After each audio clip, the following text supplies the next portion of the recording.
নমস্কার, দেখছেন talk to Bangla. আমি অভিষেক রয়েছে আপনাদের সাথে। এই মুহূর্তে যে খবর নিয়ে উপস্থিত হয়েছি, তামিলনাড়ু, পশ্চিমবঙ্গ, কেরালা এবং বিভিন্ন রাজ্যে এই বছর ভোট রয়েছে আপনারা জানেন, এবং সেই ভোটগুলো হওয়ার ক্ষেত্রে আর মাত্র কয়েকটা মাসের দূরত্ব, বা বলা যেতে পারে কয়েকটা সপ্তাহের দূরত্ব।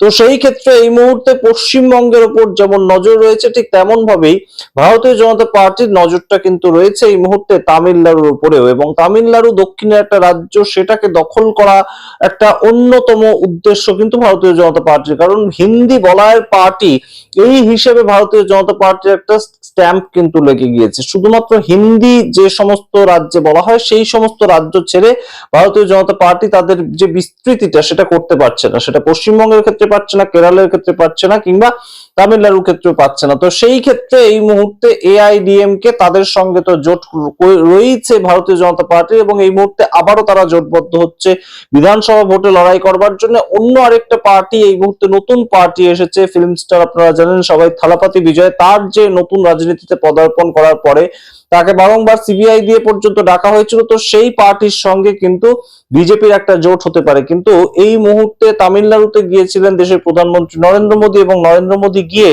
তিনি সরাসরি আক্রমণ করেছিলেন স্টেট গভর্নমেন্টকে। সেটা স্বাভাবিক, এবং স্টেট গভর্নমেন্ট বলতে সেখানকার এমকে স্টালিন, ডিএমকে দলের নেতা, এবং তাকে আক্রমণ করার সূত্র ধরে তিনি সরাসরি সেই আক্রমণটা এমন ভাবে সানিয়েছেন যে সেই আক্রমণে একদম বিদ্ধ হয়েছেন রাহুল গান্ধী থেকে শুরু করে সম্পূর্ণ গান্ধী পরিবার। তার কারণটা কি?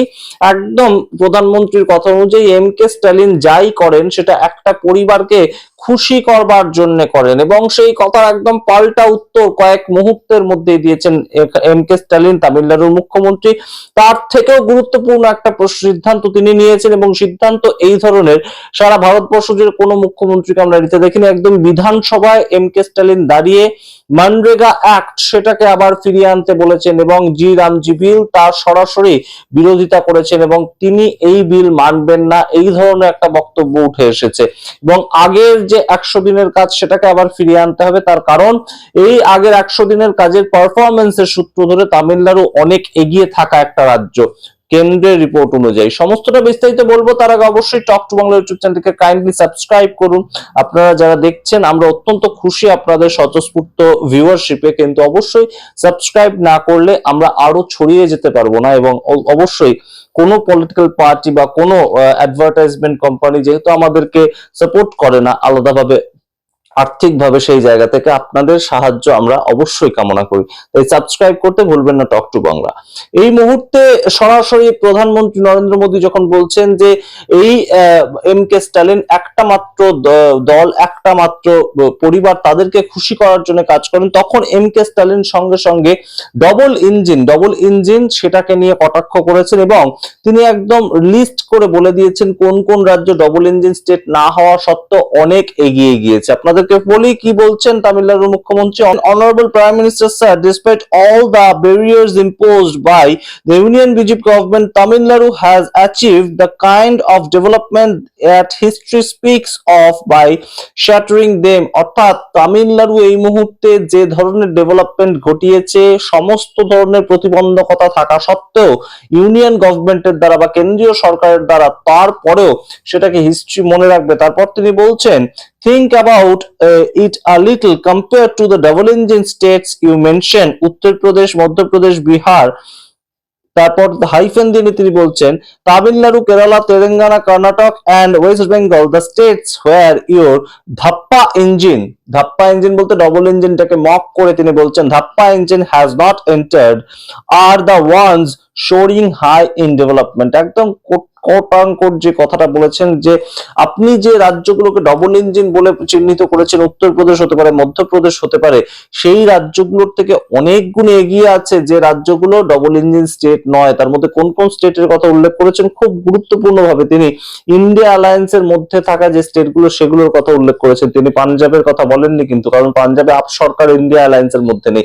সুতরাং একটা ইন্ডিয়া অ্যালায়েন্সের একতা যে এখনো পর্যন্ত বর্তমান অন্তত তার দিক থেকে, সেটাও কিন্তু তিনি মেনশন করেছেন, ওয়েস্ট বেঙ্গলের কথা বলেছেন, কর্ণাটকের কথা বলেছেন, তামিলনাড়ুর কথা বলেছেন, কেরালার কথা বলেছেন। সমস্ত স্টেটের ক্ষেত্রে যে ডেভেলপমেন্টটা সেটা ডবল ইঞ্জিন স্টেটগুলোতে নেই, পরিষ্কার ভাবে জানিয়ে দিয়েছেন তিনি দ্ব্যর্থহীন ভাষায়। এবং এর সঙ্গে আপনাদেরকে আরো গুরুত্বপূর্ণ বিষয়টা বলি যে কংগ্রেসের সঙ্গে জোটবদ্ধ অবস্থাতেই কিন্তু তামিলনাড়ু তারা এই মুহূর্তে লড়াইটা লড়তে যাচ্ছে, ঠিক আগে যেমন ভাবে তারা ইন্ডিয়া অ্যালায়েন্সের জোট সঙ্গী ছিল। এর আগে ইউপিএ সরকার যখন চলতো, ইউপিএ সরকারের সময়ও তামিলনাড়ুর তরফ থেকে ডিএমকে দল তারা সাপোর্ট করতো ইউপিএ গভর্নমেন্টকে। সুতরাং এটা তাদের বহু পুরনো জোট এবং সেই জোটটাই এই মুহূর্তে আরো বর্তমান হবে। এবং আপনারা জানেন তামিলনাড়ু ডিএমকে দলের সঙ্গে সিপিআইএম কেরালার যারা সরকার চালাচ্ছে বা পশ্চিমবঙ্গে যারা এর আগে সরকার চালাতো, তারাও যেহেতু ইন্ডিয়া অ্যালায়েন্সের একটা অন্যতম শরিক দল, তারাও কিন্তু জোট সরকার চালাচ্ছে সেখানে। তো সেই জায়গা থেকে এই মুহূর্তে আবারও লড়াইটা যেটা হতে চলেছে সেটা কিন্তু এআইডিএমকে এবং ডিএমকে, এই মূল দুটো দল সেখানকার আঞ্চলিক, এবং তার সঙ্গে ডিএমকে সঙ্গে যেমন যুক্ত হচ্ছে সিপিআইএম কিংবা কংগ্রেস, একদম সর্বভারতীয় শক্তি হিসেবে তারা যুক্ত হচ্ছে, ঠিক তেমন ভাবেই এই এআইডিএমকে তার সঙ্গে সর্বভারতীয় শক্তি হিসেবে যুক্ত হচ্ছে ভারতীয় জনতা পার্টি। এখন শেষ ফলাফল কি বেরিয়ে আসে সেটা যেমন আমরা দেখব।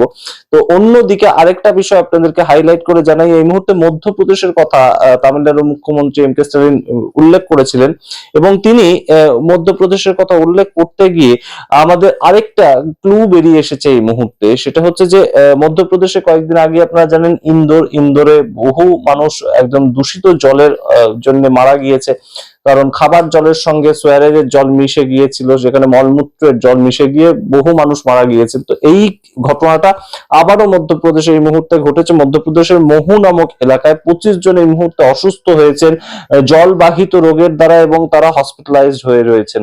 তো সেইটা আপনাদেরকে জানিয়ে রাখলাম। এর পরবর্তীতে এর সম্বন্ধে বিস্তারিত আমরা অন্য ভিডিও তৈরি করার চেষ্টা করব। কিন্তু গুরুত্বপূর্ণভাবে মনরেগা নিয়ে যে কথাটা বলেছেন এম কে স্টালিন, মনরেগা নিয়ে তিনি তার যে বিধানসভায় দাঁড়িয়ে অত্যন্ত গুরুত্বপূর্ণ কথা বলেছেন। তিনি বলেছেন প্রাথমিকভাবে জি রামজি বিল যেটা আনা হয়েছে সেখানে মহাত্মা গান্ধীর নামটা সরিয়ে দেওয়া হয়েছে। মনরেগা সম্পূর্ণ নামের থেকে জি রামজি বিলের আনা হয়েছে যে সেখানে মহাত্মা গান্ধীর নামটা সরিয়ে দেওয়া হয়েছে। এবং দ্বিতীয় যে কাজটা করা হয়েছে যে 100 দিনের কাজ সেটা 125 দিন করা হয়েছে, কিন্তু 40% টাকা সরকারকে দিতে হবে। কোন সরকারকে? না, রাজ্য সরকারকে। এবং রাজ্য সরকারকে যে দিতে হবে এটা রাজ্য সরকারের উপর এক্সট্রা একটা চাপ।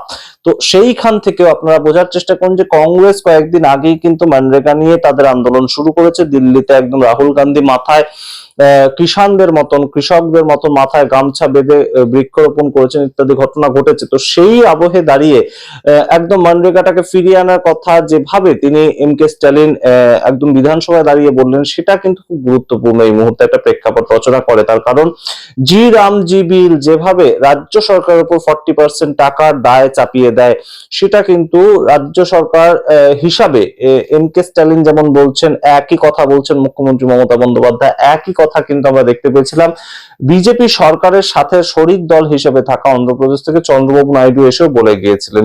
সুতরাং সামগ্রিকভাবে এই এম কে স্টালিনের নতুন যে বক্তব্য একটা সমাদৃত হয়েছে এই মুহূর্তে, যে মনরেগা অ্যাক্ট যেটা ছিল, মনরেগা বিল যেটা কংগ্রেস লাগু করেছিল 2005 সালে, সেটাকে আবার সম্পূর্ণভাবে ফিরিয়ে আনা হোক। কোনো অংশেই তার যেন নামও পরিবর্তন করা না হয়, তার যে ক্লজ গুলো সেগুলো পরিবর্তন করা না হয়।